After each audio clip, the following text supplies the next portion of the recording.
Yung sa presidente naman po, isinasama ko na hutong lahat, mga kababayan.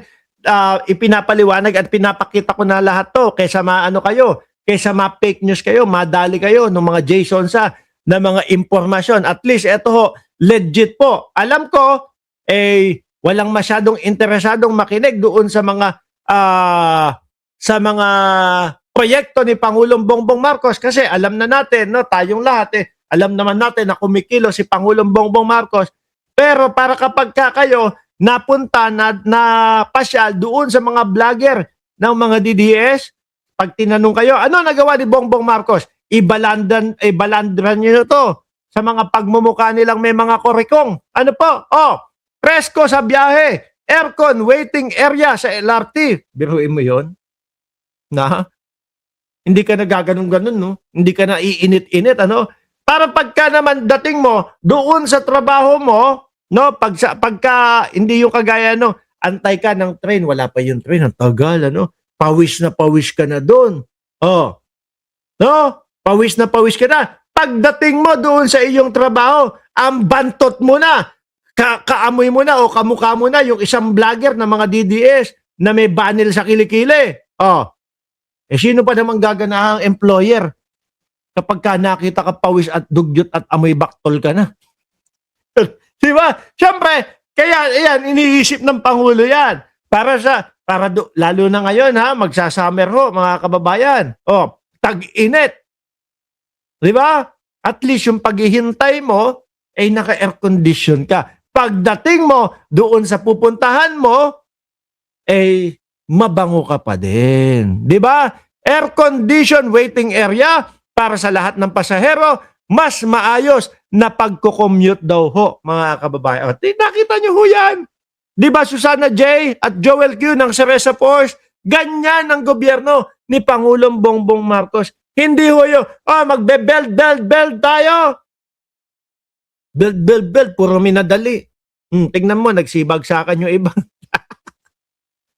Ilan ang pangako sa mga Pilipino? 120, belt. Ilan ang natapos? 14.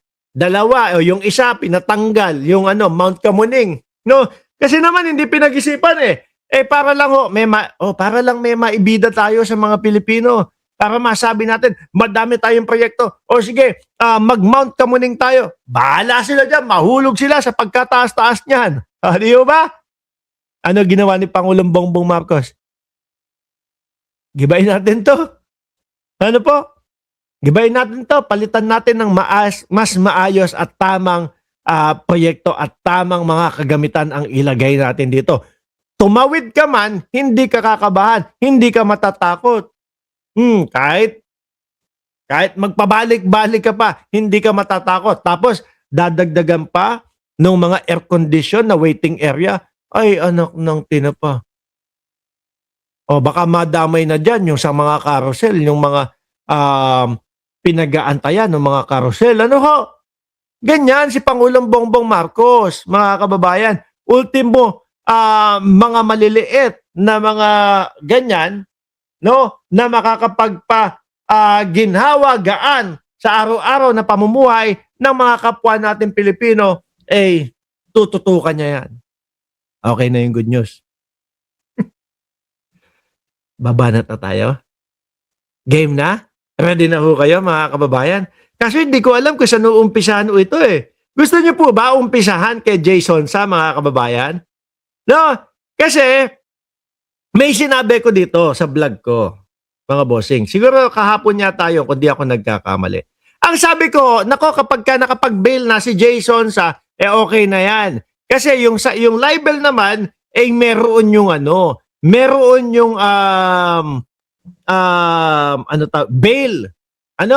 Pwedeng magbayad at pansamantalang makalabas si Jason sa.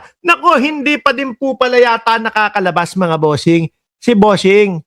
Mukhang totoo yata talaga yung no bail, mga kababayan. Ito ano yung naka-caption dyan? Ang paglilipat kay Jason sa aka Boss Ngalbu. Sabi ni Ma'am Marge, Jane Negrang Bungal.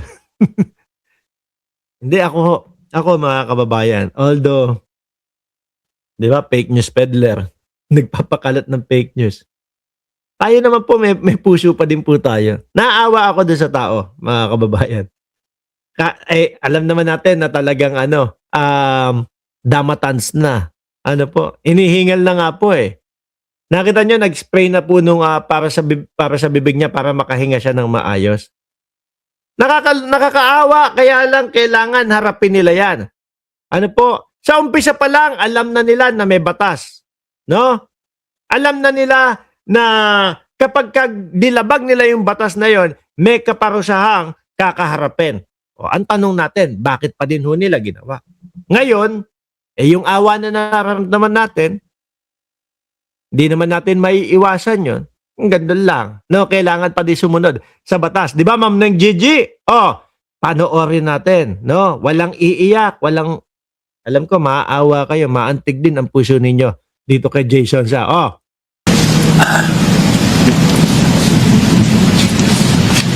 Galing nakikita na. Ibigin po. Pero dun sa isa, hindi ako maaawa. Kapag kayo nakuha, pagka yun napauwi, pagka yung isa na yon, yung sabog yung nguso, mga kababayan, no, na taga Dubai, na nagsabi na si Pangulong Bongbong Marcos daw po, naka-freezer na daw po. Pag yun ang nahuli, nako po, mga kababayan, baka magpa-party pa ako. Ano po, yung sinasabi nila na, nako, mayaman yan, wag mong kakalabanin, wag mong babanggain yan. Mayaman, pagkadami-dami, nung ginto dito, alaas dito, ano po? kada ba nag-isasabit lahat? Ewan ko, hindi kasi ganun yung description ko, o hindi ganun yung pang-amoy ko sa mga mayayaman. Ano po? Yung mga pang-amoy ko sa mga mayayaman, mga simple lang. Pag nasa bahay, wala suot-suot, hindi mo kailangan ibalandra. Yung kanila talaga, balandrahan mo, mga kwintas, mga gano'n. Mark Ramos, wala ka lang kasing kwintas, wala ka lang kahit anong mga bracelet or whatever. Wala nga po, mga bossing. Game, tuloy. Ito lang papunta.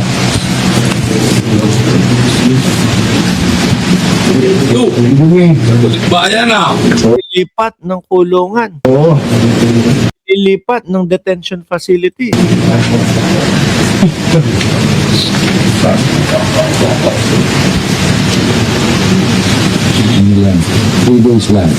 Saklap na, Hindi kasi yung nakita ko ho, yung kanyang warrant of arrest, sabi ko,